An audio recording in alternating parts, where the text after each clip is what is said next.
Alright 90.4 FM radio Ambedkar Nagar सुन रहे हैं आप, और शो चल रहा है एक मुलाकात को आपको पता है खास बनाया जाता है, लेकिन आज खास कैसे बनाएंगे? देखिए, जो देश में माहौल है थोड़ा सा भ्रम वाला है, तो भ्रम को दूर करना सर ज़रूरी है, क्योंकि अगर भ्रम दूर नहीं करेंगे ना आप, तो वो बड़ा जैसे घाव होता है ना, थोड़ा सा नहीं सही करेंगे तो ज़्यादा हो जाएगा, तो ये ज़्यादा फैल रहा है। लेकिन अब इसको दूर करेगा कौन, सवाल आता है। उसी के लिए हमने किसी खास को बुलाया है। अब मैं मैं नाम लूंगा तो थोड़ा भाई छोटा मुंह बड़ी बात होगी। सर अपना इंट्रोडक्शन खुद देंगे सर, मेरा बताइए। नाम शैलेंद्र कुमार शाही है। जी मैं उप कृषि निदेशक सुल्तानपुर। जी। तो सर को हमने इसलिए बुलाया क्योंकि भ्रम को दूर करना बहुत ज़रूरी है सर। अब भ्रम दूर कैसे होगा? कुछ सवाल है हमारे पास जिनसे हम आपसे जवाब मांगेंगे, और आज आप मना नहीं कर सकते हो। सर मुस्कुरा रहे हो, ऐसा अच्छे लग रहे हैं सर। सर तो देखिए, जो पहला सवाल हमारा है, पीएम किसान सम्मान निधि योजना, पता सबको होगा, लेकिन वही होता है अधूरा ज्ञान। इसके बारे में हमें बताइए, ये क्या है? देखिए, माननीय प्रधानमंत्री जी की सोच है। जब वो प्रधानमंत्री बने 2014 में, तो उनकी यही सोच थी कि किसानों की सबसे पहले उन्होंने ही फोकस डाला किसान पे। जब तक हमारा किसान को आर्थिक स्थिति मजबूत नहीं होगी, फिर हम देश विकास नहीं कर सकता है। तो किसान नई नई योजनाएं जो है, सर्वप्रथम उन्होंने क्या किया, किसान पंजीकरण, किसान पंजीकृत हो। तो पंजीकरण योजना चला, किसान पारदर्शी योजना चली प्रदेश में, सर्वप्रथम हमारे यहाँ उत्तर प्रदेश में चला। तो किसानों का पंजीकरण किया गया, और पंजीकरण के लिए खतौनी, आधार कार्ड और बैंक की पासबुक की छायाप्रति, ये जरूरी था। और इसको राजस्व विभाग के राजस्व निरीक्षक जो हैं, जो ग्राम स्तर पे काम कर रहे हैं, उनके द्वारा जो है उसको सत्यापन किया गया। और सत्यापन करने के बाद जो है कृषि विभाग को वो तहसील के माध्यम से दिया गया। कृषि विभाग का काम ये था कि जो सत्यापित डाटा है उसको लॉक करें। उसको लॉक किया गया। तो लॉक हमने लगातार हम लोगों ने प्रयास किया। 5 फरवरी 2019 को ये योजना, किसान सम्मान निधि योजना, प्रधानमंत्री किसान सम्मान निधि योजना लागू हुआ। तो हम लोगों ने पारदर्शी योजना में जो हमने पंजीकृत किया था, जनमत का 3,82,000 जो लक्ष्य दिया था, उसको हम लोग 2,23,059 हम लोगों ने किया था। उसके बाद हम लोगों ने पारदर्शी को पहले लिया। तो जो भी ये हम किसान को अनुदान देते हैं, वो पूरे दर पे हम लेते हैं, और फिर अनुदान डीबीटी के माध्यम से उनके खाते में जाता है। तो हम लोगों ने पहले टेकअप इसी को किया, पारदर्शी को। तो डाटा हमारे पास था, तो उस डाटा को हम लोगों ने पुनः वेरीफाई तहसील के माध्यम से राजस्व विभाग ने उसको वेरीफाई किया, लॉक किया गया। और जो किसान का पंजीकरण नहीं था, उसका जो है आधार कार्ड, बैंक की पासबुक की छाया प्रति और खतौनी ले करके उसको हम लोग तहसील से वेरीफाई हो गया है, तो हम लोग लॉक किया उसको। लॉक करने के बाद ये स्टेट को गया, ऑनलाइन गया, वहाँ फिल्टर हुआ, फिल्टर होने के बैक हुआ। फिर हम लोग उसको चेक किया। चेक करने के बाद फिर स्टेट को दिया, स्टेट पीएमओ को भेजा, वहाँ से तमाम प्रक्रियाएँ हुई। उसके बाद फिर हम लोगों के पास स्टेट को, स्टेट लोग हम लोग डिजिटल से साइन करके भेज दिया। उसके बाद किसानों के खाते में पीएमओ से सीधे चला गया। सर जैसे आपने बताया 2019, यानी 2 साल लमसम होने वाले इस योजना को आए हुए, हाँ, है ना? तो कितने किसानों को कवर किया जा चुका है? देखिए, जनपद में 4,82,209 हमारे किसान परिवार है। इसी बताना चाहूँगा कि ये 2 चीज़ें, पीएम किसान, प्रधानमंत्री किसान सम्मान निधि में योजना के अंतर्गत वो आच्छादित होते, परिवार आच्छादित होता है। उसे पति, पत्नी और बच्चे, जो या तो परिवार के मुखिया, पति या पत्नी, जिसको दोनों में किसी एक को, अगर सबके नाम से जमीन है तो केवल एक को मिलेगा, परिवार को मिलेगा। इसमें पहले लघु और सीमांत कृषक था। दूसरा टर्म्स जो प्रधानमंत्री जी आए, तो बड़े किसान को भी उन्होंने कहा कि सबको दिया गया। तो इससे कुल मिला जुला के हम लोगों ने 4,82,209 का हम लोगों ने किसान परिवार है। उसमें कुछ का आधार कार्ड, चूँकि उस समय बहुत जल्दी, हम लोग का समय कम था, करना ज़्यादा था, तो लॉकिंग में खाता नंबर कहीं एक आध नंबर गलत हो गया, IFSC कोड गलत हो गया, और ये आधार कार्ड, उसको हम लोग लगातार सुधार कर दिए। लगभग हम लोग 95% किसानों, 95 मोर देन 95% किसानों को किसान सम्मान निधि का 7वां स्टॉल जो है उनके खाते में। मतलब इस महीने आएगा। अच्छा ये बताइए 95 आप बोल रहे हो, ये एज अ स्टेट का आपने लिया या ऑल ओवर इंडिया के लिए? क्योंकि 70% तो हमारी कंट्री एग्रीकल्चर पर डिपेंड करती है, किसान 70%। देखिए, मैं अपने ज़िले की बात कर रहा हूँ, अच्छा। जनपद सुल्तानपुर की बात कर रहा हूँ, ओके। और प्रदेश में भी यही स्थिति है कि लगभग जो 95% से ज़्यादा ही डाटा जो है किसानों को लाभान्वित किया हो गया है। और कुछ नए किसान हैं जो ऑनलाइन, सीधे ऑनलाइन किए हैं, उनका वेरिफिकेशन हो रहा है, उनको भी उम्मीद है कि जनवरी के फर्स्ट वीक तक उनका भी इंस्टॉलमेंट चला जाएगा। तो अभी जैसे आपने बोला कि लघु और सीमांत किसान, तो क्या इनके लिए कुछ और भी कोई ऐसा वो रिक्वायरमेंट बनाई गई कि किसी के पास इतना खेत होना चाहिए, या किसी के पास मान लीजिए खेत है और वो भी पार्टिसिपेट कर रहा है, तो कुछ ऐसा है रूल? नहीं, शुरू में लघु सीमांत के लिए किया गया था, और बाद में सभी के लिए कर दिया है। अच्छा। लेकिन उसमें एक क्राइटेरिया है, 6 क्राइटेरिया उसमें है, जिसके अंतर्गत आते हैं जो इनकम टैक्स पे वकील हैं, वो विधायक हैं, माननीय विधायक जी हैं, सांसद हैं, और सर्विसमैन हैं, उनको इससे वंचित कर दिया गया है। अच्छा। और जो क्लास 4th एम्प्लॉई हैं, जिनका पेंशन 10,000 के लगभग मिलता है, उनको इस योजना में समाहित किया गया है। ओके। इसका क्या सर प्रोसीजर है? कैसे अगर कोई लेना चाहता है तो कैसे क्या करना पड़ेगा उसको? सबसे पहले वो पारदर्शी योजना का पत्र है, उसको भर करके अपने लेखपाल को देंगे।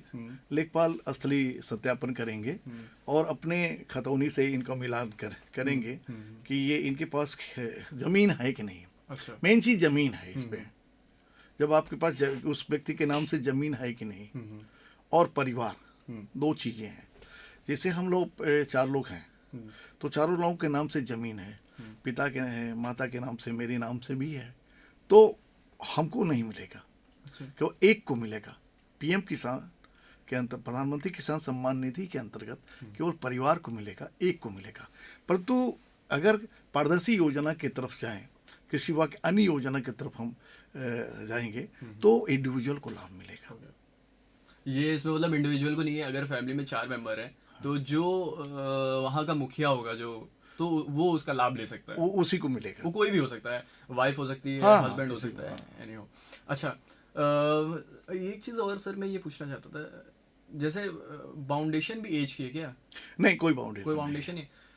एक चीज़ और, रजिस्ट्रेशन जैसे हो गया, जैसे मान लीजिए मैं किसान हूँ, मैंने रजिस्ट्रेशन करा लिया, अब मुझे कंफर्म करना है, कोई सीरियल नंबर भी तो अलॉट होता होगा। हाँ, तो वो उसको जानना हो तो क्या कोई ऑफिशियल साइट है, या उसको पर्सनली जाकर वहाँ विजिट करना पड़ेगा? नहीं, ऐसा है कि आप पोर्टल जब upagriculture.com NIC खोलेंगे, उसमें पारदर्शिता, किसान पारदर्शिता आएगा। उसमें जो आप क्लिक करेंगे तो आपको अपना मोबाइल नंबर या आधार कार्ड डालेंगे, नंबर डालेंगे, तो तुरंत आपका पूरा डाटा आपके साथ खुल जाएगा। ओके। मतलब 2 चीज़ मैंडेटरी होनी चाहिए, या तो आपके पास डेट ऑफ बर्थ अपना कंफर्म होना चाहिए, और आधार नंबर। देखिए, पंजीकरण, देखिए आपका पंजीकरण आपको नहीं पता है, तो आप आधार कार्ड नंबर या मोबाइल नंबर से आप अपना पंजीकरण पता कर सकते हैं। ठीक। कितना अमाउंट कितना मिलता है? 2000 4 महीने पे मिलता है। ओके। अभी तक 7 किस्त चले गए, 8वां किस्त जो है आपका 1 दिसंबर 2020 से शुरू होगा। ओके। तो स्टार्टिंग जैन से होती है, जैन से स्टार्टिंग होती है मिलने की, मतलब जो अमाउंट आपको मिलना शुरू होता है पंजीकरण जब आप क्लियर हो जाता है, तो जैन से शुरू होता है, तो क्या ड्यूरेशन होती होगी? क्या जैन में मिला, फिर फेब में मिलता है, फिर मार्च, ऐसा है या गैप? देखिए, एक दिसंबर, 1 अप्रैल और 1 अगस्त। ठीक है, तो ये 3 डेटें हैं। हाँ। आदमी को परेशान होने की ज़रूरत नहीं है। नहीं, उसके पास कंफर्म ये बता सकते हैं कि आपकी ये डेट है, इतने तारीख पैसा। अगर मान लीजिए 1 तारीख को पैसा नहीं है, क्योंकि 1 तारीख तो निकल गई दिसंबर की। हाँ, अगर देखिए, पैसे रिलीज हो जाते हैं, ये एक क्राइटेरिया है कि फर्स्ट इंस्टॉलमेंट 1 दिसंबर के बाद ही निकल होगा। ओके। ठीक है ना? तो ये 8वां जो किस्त अब आएगा, तो 1 दिसंबर के से ही शुरू हो जाएगा। ओके। मतलब गवर्नमेंट 1 तारीख को रिलीज कर देती है, हाँ। वो धीमे धीमे धीमे धीमे हर चीज का जैसे प्रोसेस होता है तो उसका भी वो प्रोसेस तुरंत निकल जाए, जैसे उन्होंने क्लिक किया हम्म। खड़दना खाते में पैसा चला जाता है। ओके, तो देखिए इतनी बेहतरीन जानकारी मिली है। अभी ऐसा थोड़ी ना कि सब आपको ऐसे जानकारी दे देंगे। सर गाना भी तो बजाना जरूरी है कि नहीं है, आप बताइए। अच्छा, जब आप वैसे तो आप यंग हो, है ना, लेकिन मैं आपसे थोड़ा सा छोटा हूँ, थोड़ा सा, तो ऐसा कोई गाना जब आप हमारी उम्र के थे, हमारी एज के थे, ऐसा कोई गाना जो आप गुनगुनाते थे बहुत? देखिए, जब मैं कंपटीशन देता था जी। तो मुझे ये गाने बहुत याद है। मैं गाता था, अक्सर गाता था, हम होंगे कामयाब, हम होंगे कामयाब, एक दिन ऐसा है, विश्वास मन में है, विश्वास पूरा है विश्वास, पापा कहते हैं बड़ा नाम करेगा, बेटा हमारा ऐसा काम करेगा, बड़ा अधिकारी बनकर कोई नाम करेगा। और सर ये दोनों गाने कहीं ना कहीं जिस टाइम अभी आप बता रहे हो ना, ये हम जैसे यूथ के लिए बहुत ही ज़रूरी है। या हम हर छोटी छोटी चीज़ पे डिप्रेस हो जाते हैं, अरे एग्ज़ाम नहीं हुआ, नहीं करेंगे। तो देखिए जो सर ने बताया ना उसको गौर करिएगा। और हाँ, पापा कहते हैं नाम करेंगे ना, सर ने आज नाम कर दिया है। तो अभी मिलेंगे थोड़ी सी देर में, कहीं जाइएगा नहीं, तब तक सुनते रहिए 90.4 FM radio. Ambedkar Nagar show चल रहा है, एक मुलाकात आपके साथ है सुमित। सर एक मिनट सेव कर दो उसको।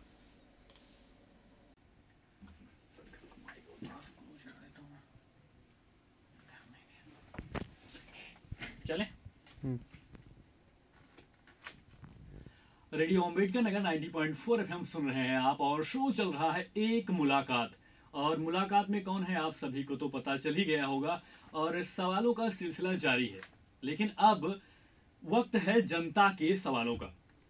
तो लेकिन उससे पहले मैं आपसे सर एक नॉर्मली सवाल करना चाहूंगा कि किसान है अन्नदाता, यही है देश के भाग्य विधाता। दुनिया कितनी भी डिजिटल हो जाए, लेकिन गूगल से रोटी डाउनलोड नहीं हो सकती। ये बात में बहुत दम है। तो कोई भी नई योजना जब शुरू होती है तो किसान को उस योजना में लाभ उठाने के लिए इतना संघर्ष क्यों करना पड़ता है?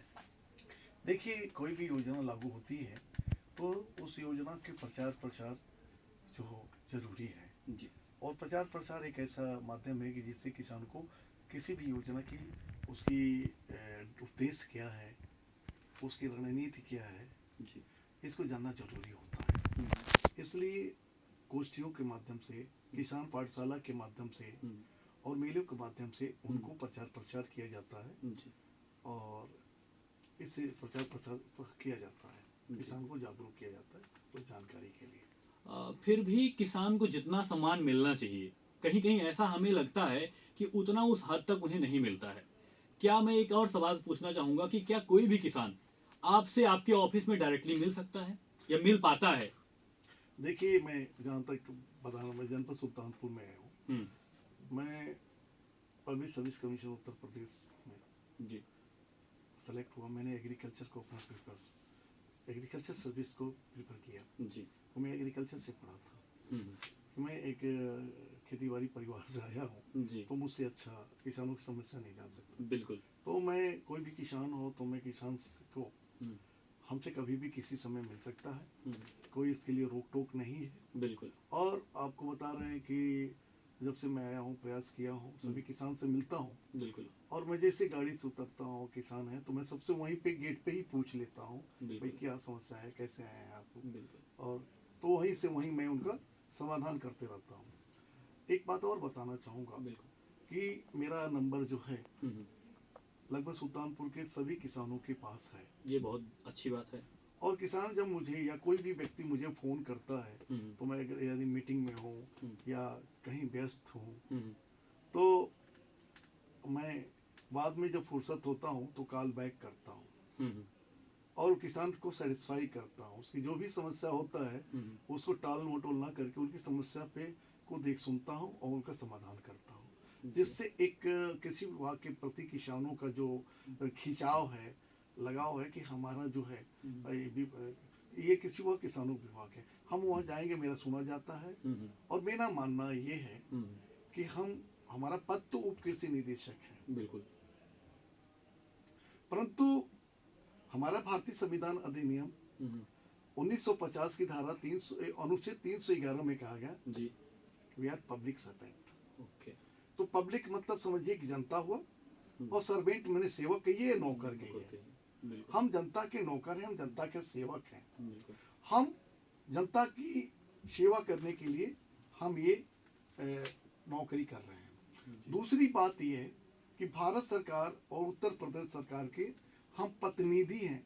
जो कल्याणकारी योजना है वो हम जनता के, किसानों के बीच में ले प्रचार प्रसार के माध्यम से उनको पहुंचाते हैं, जिससे उत्पादन बढ़, नई टेक्नोलॉजी और नई प्रजातियों हर चीज नई टेक्नोलॉजी जानकारी करके उत्पादन बढ़ाते हैं। ये हमारा प्रयास रहता है। एक बात और बताना चाहूँगा, माननीय सांसद श्रीमती मेनका संजय गांधी जी की पहली विजिट हुई थी तो किसान सम्मान निधि उस वक्त चल रहा था जी।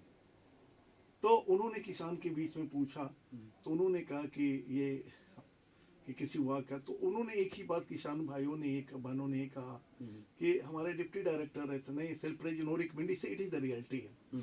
तो उन्होंने कहा कि हमारे डिप्टी डायरेक्टर ऐसे हैं कि अगर हम लोग फोन करते हैं तो फोन को सुनते हैं और नहीं भी अगर मिस कॉल भी गया तो फुर्सत जब होता है तो हम लोग को कॉल बैक करते हैं। तो ये लगातार इस जिले में एक मैसेज है कि हमारे पास फोन आएगा तो हम उसको करेंगे, क्योंकि मैं किसानों की नौकरी करता हूँ। ये तो बहुत अच्छी सर बात है। सर बहुत बहुत धन्यवाद सर जो आपने ये बताया। और लेकिन अब बारी है जनता के सवालों की। तो हमारे पास जो पहला सवाल है वो है नन्हे जी के, जो कि सुल्तानपुर के रहने वाले हैं। उन्होंने मैसेज में लिखा है कि पीएम किसान सम्मान निधि में उनका अकाउंट नंबर गलत हो गया था, जो उन्होंने सही करवा दिया, लेकिन लिस्ट में उनका नाम अभी तक नहीं आया। तो उनके लिए कुछ सुझाव। देखिए, पीएम किसान जब शुरू हुआ था जी तो ह्यूज मामले में ये लगातार लॉगिंग हो रहा, सत्यापन लॉगिंग दोनों चल रहा था जी। उसमें एक आध नंबर, खाता नंबर या IFC कोड गलत हो गया जी। इसके वजह से किसान को वो पैसे नहीं आ पाए या दूसरे खाते में चला गया जी। तो उसको हम लोग संशोधन कर दिया गया और संशोधन करके ऑनलाइन संशोधन उसके लिए संशोधन के लिए हम लोग निदेशालय को लिख दिए, कंप्लेंट कर दी है, वहाँ से सुधार हो जाएगा तो सीधे पीएमओ चला जाएगा, वहाँ से उनका पैसा ट्रांसफर हो जाएगा। ओके। उन्हीं का एक और सवाल सर है कि जो पीएम किसान सम्मान निधि की जो अगली किस्त है वो कब तक आएगी? देखिए, 8वीं किस्त जो है 1 दिसंबर 2020 को आएगी। तो अभी तो सर आज लगभग दिसंबर आधा बीतने वाला है। ये 8वीं आ रही है। अच्छा, अभी मतलब दिसंबर में लगभग लास्ट तक आ जाएगी? नहीं, ये चल रही है। अच्छा, चल रही है। अच्छा, मतलब धीरे धीरे जो जिनका नहीं अभी आया है वो आ जाएगा। चलिए, ठीक, बहुत बहुत धन्यवाद सर। हमारे पास जो अगला सवाल है वो है राष्ट्रीय बीज निगम से कितने किसानों को फायदा मिला है सुल्तानपुर जिले में। और ये सवाल पूछने वाले हैं धीरज यादव जी, जो रहने वाले हैं कूरेभाट सुल्तानपुर के। देखिए, बीज निगम का कार्य जो है जी, किसानों के माध्यम से जी, ये अपने परिक्षेत्र पे बीज का उत्पादन करते हैं जी, और बीज प्रमाणीकरण द्वारा जो है जी, वो बीच बीच में उनकी फसल का निरीक्षण किया जाता है जी, और उसके बाद जब टेस्ट में होता है, टेस्ट होने के बाद नमूना बीज पास हो जाता है जी, तो बीज निगम उसको जो है कृषि विभाग उस मतलब अपने बीज निगम भी कृषि विभाग का एक पार्ट है, जी, अनुभाग है। तो वहाँ से जो बीज जो है जिले में आता है और राजकीय बीज गोदामों पे दिया जाता है। और पहली चीज, राजकीय बीज गोदामों के माध्यम से किसान पूरे दर पे खरीदते हैं और उनको बाद में डीबीटी के माध्यम से उनको पैसा ट्रांसफर हो जाता है। जी जी सर, धन्यवाद सर। हमारे पास जो अगला सवाल है वो है विजय कुमार जी की, जो रहने वाले हैं सिलावट अंबेडकर नगर के। और वो जानना चाहते हैं कि कृषि उपकरण पर किस किस उपकरण पर कितने प्रतिशत तक छूट मिलती है, लगभग जो बड़े मतलब उपकरण हैं।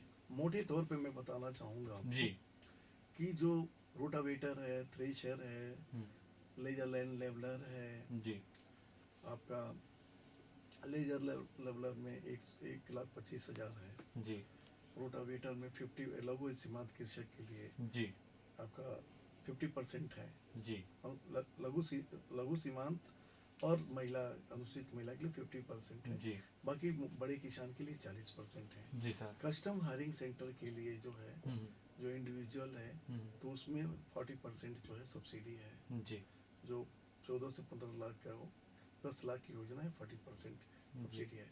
फार्मेसी बैंक है जिसमें 80% अनुदान है, वो एपीओ फार्मर प्रोड्यूसर ऑर्गेनाइजेशन को ही वो मिलता है। जी, उसका 10 सदस्य से ज़्यादा समूह होता है, वो उत्पादन संगठन होते हैं, सदस्य होते हैं जो कंपनी एक्ट के अंतर्गत पंजीकृत होते हैं, जी। उनको ही दिया जाता है।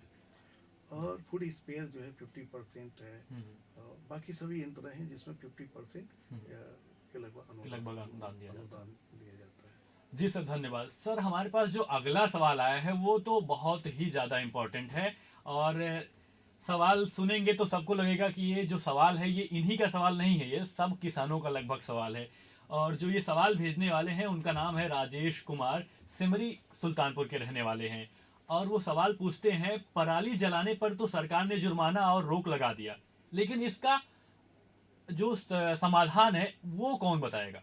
देखिए, पराली जो है लोग जो जला रहे हैं जी, ये एक अपराध है, बिल्कुल। मानव समाज के लिए एक अपराध है। बिल्कुल। और इसका कारण ये है कि और लोग पशु पालना बंद कर दिए हैं। बिल्कुल। और आजकल हम प्रॉफिट और लॉस की बात करते हैं।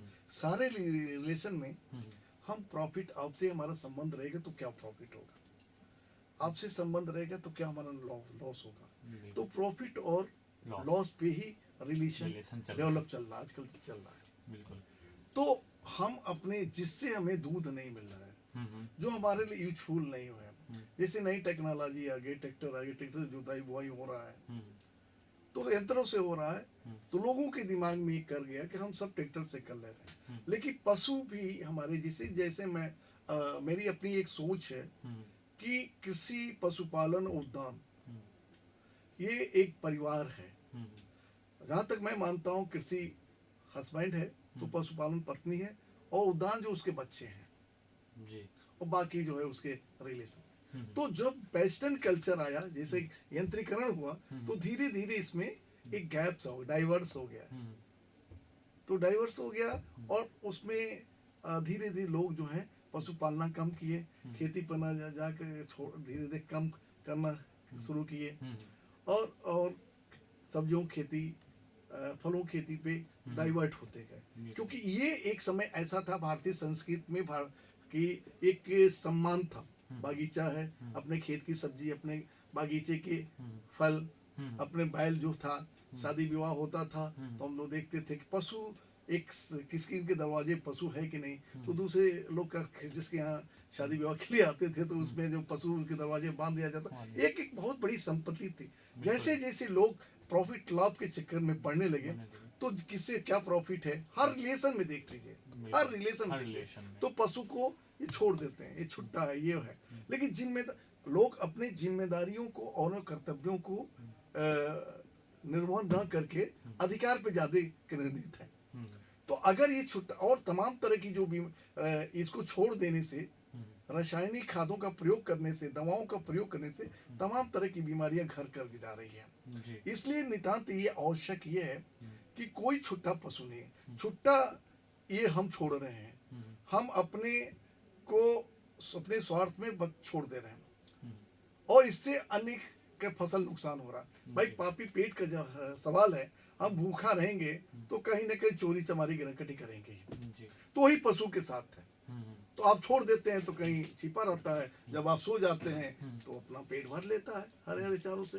तो जिम्मेदारी, हम अपनी जिम्मेदारी को, किसान भाइयों को अपनी जिम्मेदारी को निर्वहन करना चाहिए। हर काम गवर्नमेंट नहीं करती है। पहले भी पशु थे, पहले भी सुअर थे, पहले भी वनरोज थे, नीलगाय नहीं कहेंगे, वनरोज थे, उनको मारने के लिए गवर्नमेंट ने लाइसेंस दिया है, पहले भी थे और आज भी है।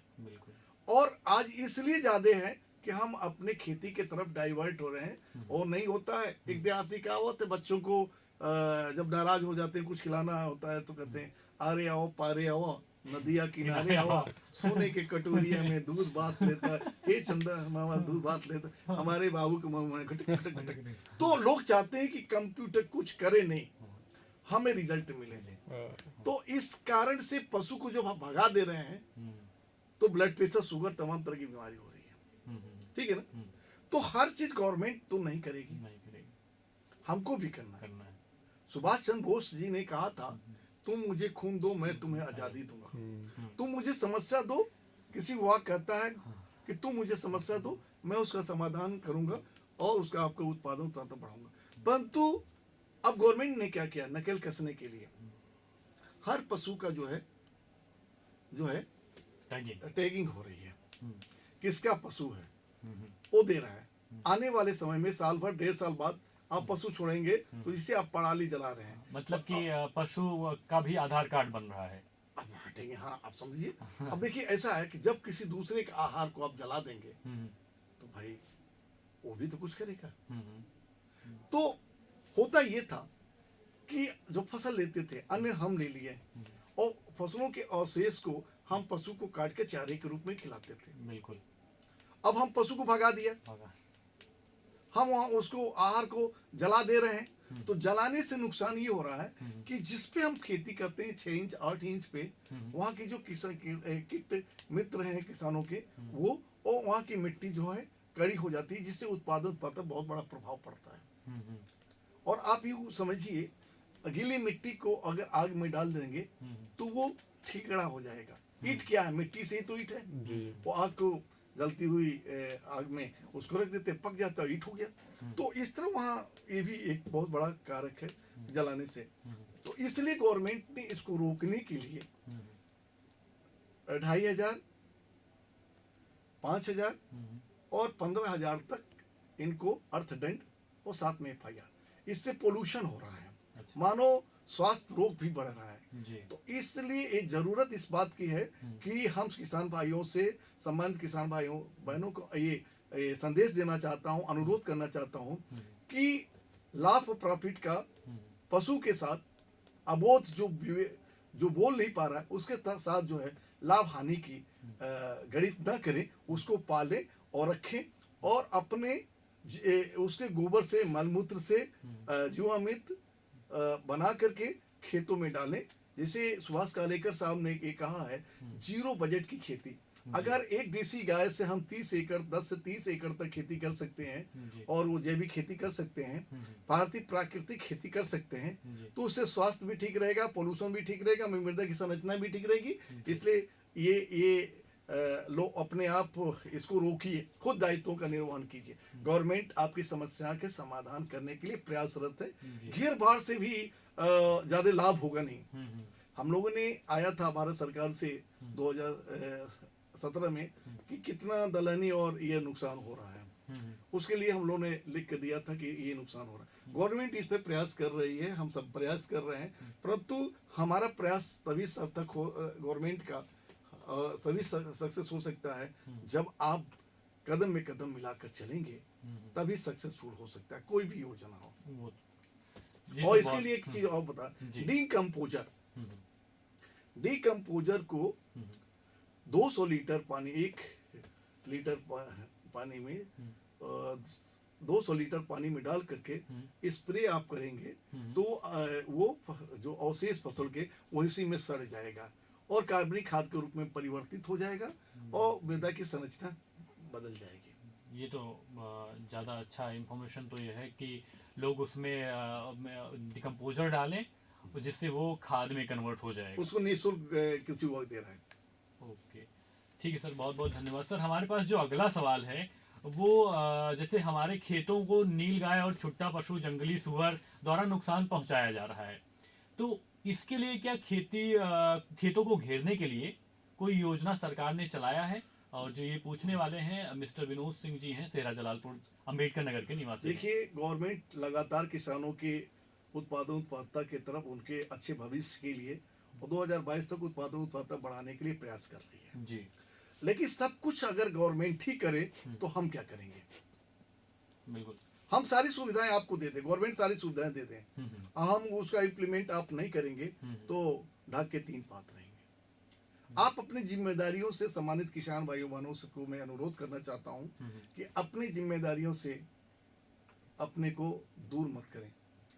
ये पशु बनरोज कल भी थे, आज भी हैं और कल भी रहेंगे, परंतु अब उसको देखने के लिए आप पहले लोग रात सिंचाई की बड़ी अच्छी व्यवस्था नहीं थी, बहुत पहले शुरू में तो 2-2 किलोमीटर राज्य की ट्यूबवेल से 3-3 किलोमीटर तक पानी चैनल के माध्यम से जाता था और रात भर पानी चलाता था आदमी, तब उसकी सिंचाई, तब भी उत्पादन में कोई प्रभाव, खेती अच्छी हुई और आज भी है, सारी सुविधाएं होने के बाद भी हो रही है, ठीक है ना? तो हमको रखवाली अपने घर की जरूर खुद करना चाहिए। ताला लगा देने से ऐसा नहीं है कि आप सुरक्षित हैं। हाँ वो तो तो इसीलिए मैं कहूँ घेरबादी करने से नहीं, घेरबाद गवर्नमेंट कर लेगा, लेकिन घेरबारी का कम से कम सुरक्षा आप नहीं करेंगे तो कोई तार काट करके लेके चल देगा।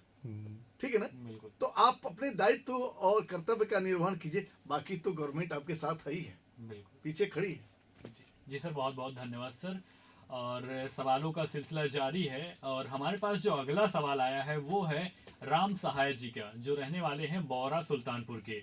इन्होंने पूछा है कि एग्री क्लिनिक और एग्री बिजनेस सेंटर कैसे स्थापित किया जाए, विभाग द्वारा छूट कैसे प्राप्त किया जाए। देखिए, हमारे यहाँ आत्मा योजना है, जी सबमिशन ऑफ एग्रीकल्चर एक्सटेंशन के अंतर्गत ये योजना है, जी जिसमें कृषि स्नातक को जो है जी उन एग्री जंक्शन के लिए, एग्री डिप्लोमा के लिए जी हैदराबाद जो है जी उसकी ट्रेनिंग दिलाई जाती है। जी और ये आए हमारे ऑफिस में आए और फॉर्म प्रपत्र को भरे।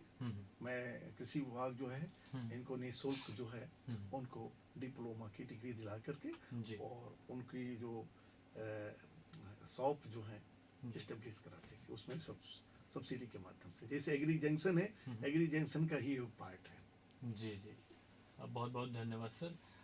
हमारे पास जो अगला सवाल आया है वो है अशोक कुमार जी का, जो रहने वाले हैं पतौना अंबेडकर नगर के, और वो पूछना चाहते हैं कि हम अपने खेतों में सौर ऊर्जा नलकूप कैसे लगवा सकते हैं। थोड़ा सा शॉर्ट में इसका सर डिटेलिंग दे दीजिए। देखिए, मैं अशोक जी से कहना चाहूँगा जी कि आप अपने विकास खंड के राजकीय बीज गोदाम पे जाएं या अपने न्याय पंचायत में जो तैनात किसान सहायक हैं जी उनसे संपर्क बनाएं। जी शासन के ये सिद्धांत है, आदेश है योजना का, पहले draft law solar power 2 horse power के लिए 4 इंच की बोरिंग की जरूरत है, और 3 और 6 के लिए जो है आपको 6 इंच की बोरिंग अनिवार्य है, क्योंकि अगर 6 इंच की बोरिंग नहीं रहेगी तो वो पानी लिफ्ट नहीं कर पाएगा।